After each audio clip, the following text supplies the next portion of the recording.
Welcome to topic 3. Okay, this week you're looking at the Republic and its democracy. So, John Adams said about our Republic, I sometimes doubt whether there is public virtue enough to support a republic.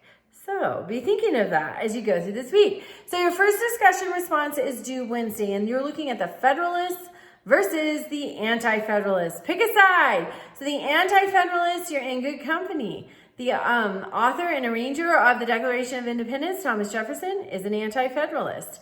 Then the Federalists, those are brilliant minds like Alexander Hamilton, James Madison. So pick your side. The Federalists obviously have a strong argument because the Anti-Federalists were that was more the thinking when we have when we had the Articles of Confederation. States were really strong, but it was a disaster. So the Federalists, obviously that has worked. Having a stronger federal government, that has created an enduring nation. But what are the attributes of the Anti-Federalists? Just because the Federalists won overall doesn't mean the Anti-Federalists didn't have some attributes. They had to have. Thomas Jefferson was brilliant, and he was the poster boy of the Anti-Federalists. So, you don't just have to pick the Federalists because they're the winning side.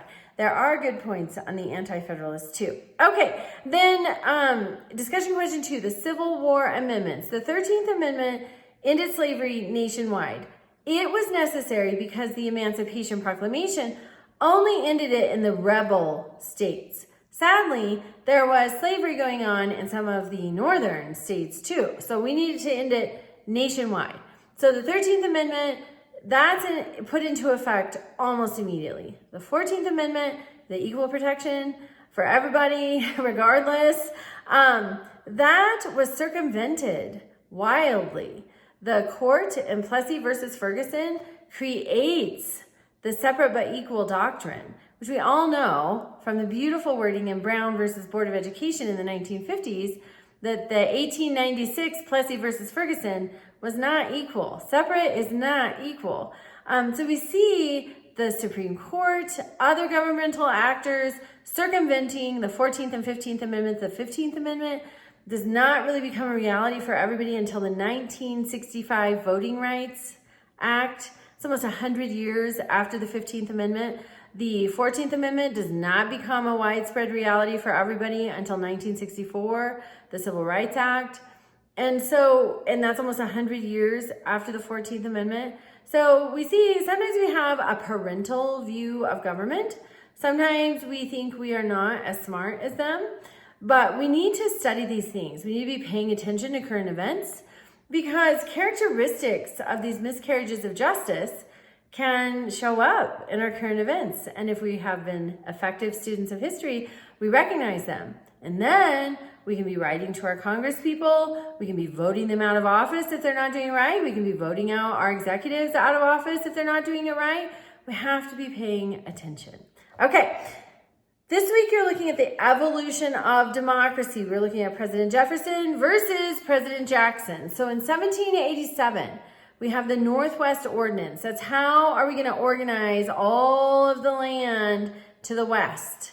It outlines governorships and different things. But also it says, basically, we want to be at peace with the Native Americans. That's July of 1787. We want to be at peace. We want to settle peaceably among them. We're not here to displace them. I'm paraphrasing, but that's the general temperature of the Northwest Ordinance.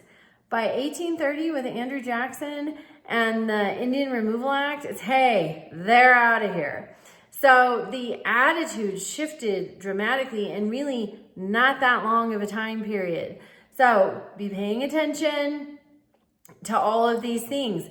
That's why we need to be observing our current events from reputable news sources. A conservative news source, a liberal news source. You need reputable news sources and reading books. It's essential. Okay, also this week you have a quiz. Make sure you do as much of that reading as humanly possible before the quiz. It sets you up to be successful, and then participation all week long. Reach out with questions and have a great week.